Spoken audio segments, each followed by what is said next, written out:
Archaierai are 15-foot tall, loathsome, four-legged terror birds from the infernal plains.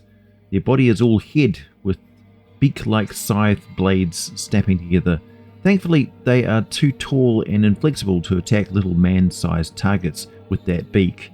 Instead, they make lightning-fast, powerful, disemboweling kicks with their four metallic feet, just like the tall secretary birds of sub-Saharan Africa. The head body is a dull scarlet mottled with a deep red. The crest can be almost any colour, but the most common is a bright red flame. They naturally gather into herds of around 15 to 14 adults, but make no mistake, these are predatory carnivores that hunt together. Fully bird-like, a flock of Archaierai will attack in an organised manner, attacking the most dangerous threats first. Individuals in the flock are fearless, but if seriously wounded, they will release a cloud of poisonous black smoke in a 10-foot cloud that potentially does 2d6 poison damage and inflicts the equivalent of the Feeble Mind spell on all who fail their constitution test. Archaierai thrive in the kind of confusion and panic this creates, plus they are completely immune to the effects.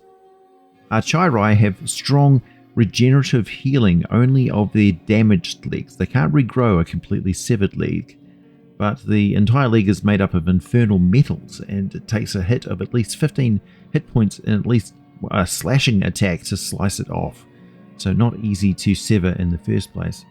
The Archaierai will move swiftly and evade attacks with great dexterity. Their little wings are like flappy ears. They can't actually fly, but they can leap and flip, including making diving beak attacks. Usually they will just make 2 claw-footed attacks each round, stomping with a reach of 10 feet, doing 2d8 bludgeoning damage. The beak is capable of doing 1d10 slashing damage, but they seldom employ it against targets less than large size. Archaierai live for an extremely long time. The original flocks that they were summoned from, with some infernal plane a very long time ago, still have members of these original flocks racing around on those creepy clanking metal legs. Despite plenty of writing warning specifically not to, people still transport these creatures to other planes and planets, where they invariably establish a small population and adapt to the native conditions. As a result, Archaierai are becoming a multiversal pest species, with flocks left out of control, consuming small game, birds, pets, and also a lot of freshwater fish and giant insects. In fact, the Archaierai is one of the foremost predators of giant spider species wherever their territories overlap.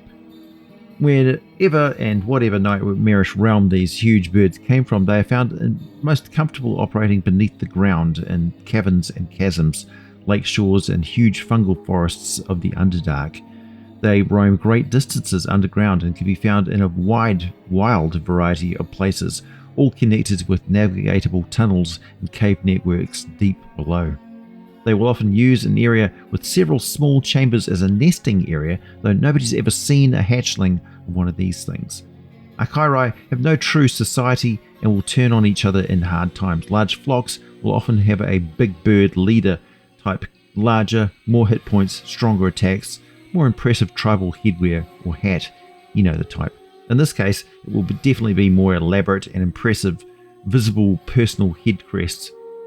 Deep gnomes, drow, dero, grey dwarves, troglodytes, plenty of other races all really hate the Archaierai and will temporarily put aside their differences to murder their common foe.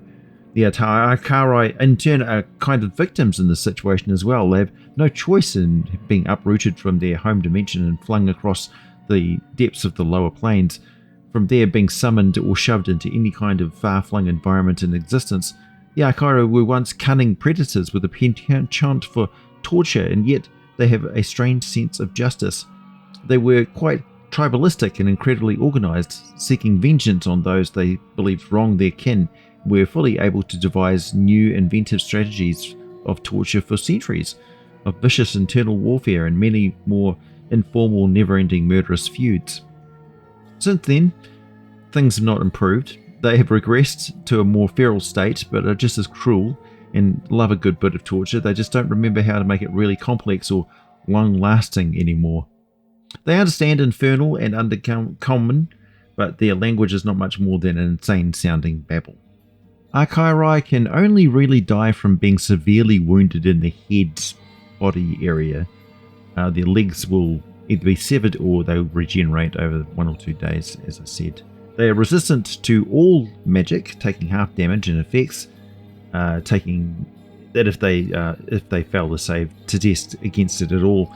They're found most frequently on the first plane of Archaierai, the battle planes of Avalis. They share territory with the divine realms of Bane, Groomsh, and Maglubiite, and various other dark gods of battle.